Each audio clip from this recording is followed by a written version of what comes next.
अस्सलाम वालेकुम स्टूडेंट्स। आज हम एक नया चैप्टर स्टार्ट करने लगे हैं, सॉल्विंग अ बायोलॉजिकल प्रॉब्लम।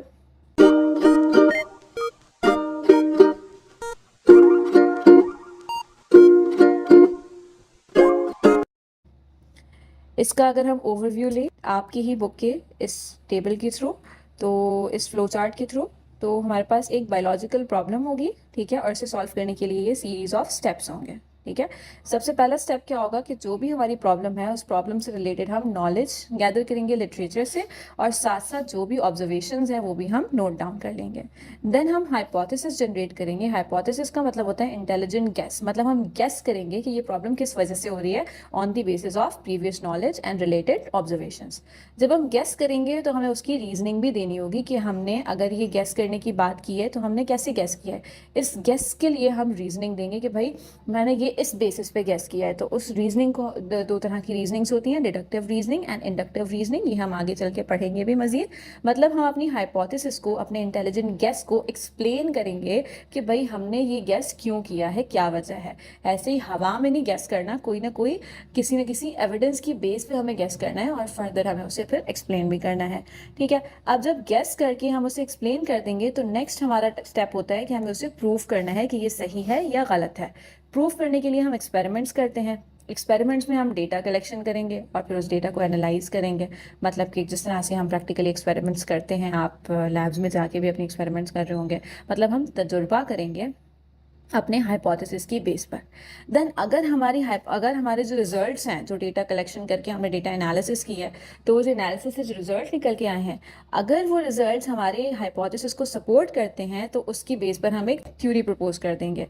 लेकिन अगर जो हाइपोथेसिस हमने गेस किया था, जो हाइपोथेसिस जनरेट की थी, अगर हमारे एक्सपेरिमेंट से वो हाइपोथेसिस सपोर्ट नहीं हो रही, मतलब हमने कोई जो बात की थी वो हमारे एक्सपेरिमेंट से हमें नहीं, वो चीज़ हमें नहीं मिल रही, जो चीज़ हमने गेस की थी। मतलब कि अगर हमारी हाइपोथेसिस जो थी, जो हमने गेस किया था, अगर वो हमारा गेस सही नहीं निकलता एक्सपेरिमेंट्स के ज़रिए, अगर हमारा जो एक्सपेरिमेंटल डेटा है वो हमारी हाइपोथेसिस को सपोर्ट नहीं करता, तो हमारी हाइपोथेसिस फिर गलत हो जाएगी।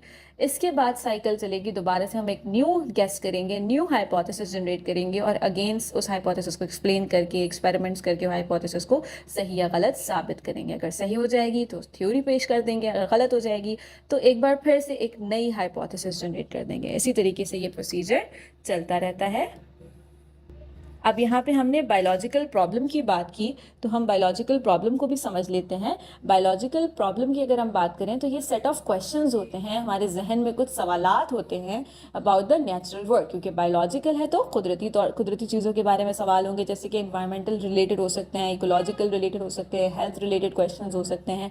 ये सारे हमारे पास सेट ऑफ क्वेश्चन होते हैं। और बायोलॉजिकल मैथड क्या होता है, फिर जो मैथड हम यूज़ करते हैं इस बायोलॉजिकल प्रॉब्लम को सॉल्व करने के लिए, उसे हम कहते हैं बायोलॉजिकल मेथड। और अभी हमने पिछली स्लाइड में हमने स्टेप्स पढ़े थे कि ये जो मेथड इस्तेमाल होता है, इस मेथड में क्या क्या होता है। हम डेटा कलेक्ट करते हैं या ऑब्जर्वेशंस करते हैं, देन हम हाइपोथेसिस जनरेट करते हैं और एक्सपेरिमेंट्स परफॉर्म करते हैं। डेटा ऑब्जर्वेशन कलेक्ट करने के बाद हाइपोथेसिस जनरेट करके और एक्सपेरिमेंट्स परफॉर्म करते हैं। उन एक्सपेरिमेंट्स के जरिए हम अपनी हाइपोथेसिस को सही या गलत साबित करने के बाद अपनी जो भी सेट ऑफ क्वेश्चंस थे उनके आंसर्स एक्सट्रैक्ट करने की कोशिश करते हैं।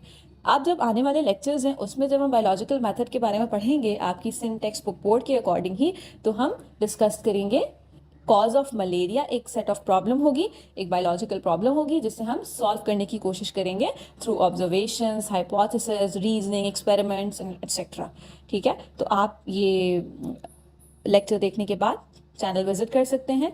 हो सकता है कि वीडियो आ चुकी होगी, अगर नहीं आई है तो आप सब्सक्राइब कर लें ताकि जैसे ही वीडियो अपलोड हो तो आप तक पहुंच जाए। जज़ाकल्लाह।